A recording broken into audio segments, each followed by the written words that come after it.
fridge. My parents are upstairs, but they don't care if you drink. Okay, cool. It's just...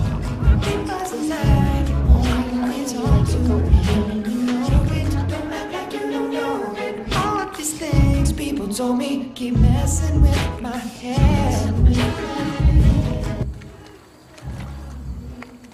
I hate that shit. What do you smoke? I smoke hand-rolled cigarettes. Never industrially produced, never cloves. What's wrong with cloves? Can't inhale cloves, what's the point? Oh. You're not supposed to. Well, cloves were what I first smoked when I was young, so, you know, it's a force of habit. It has fiberglass. Really? Yeah. Rolling your own is best.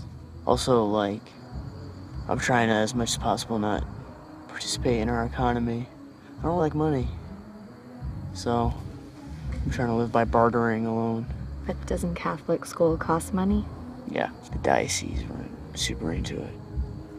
It mattered to my dad that I go to Xavier, so just trying to make him happy.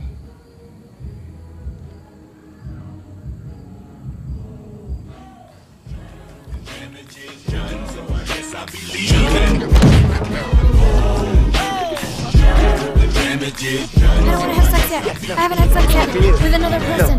Really? Don't have to say what you did. I already know. No chance.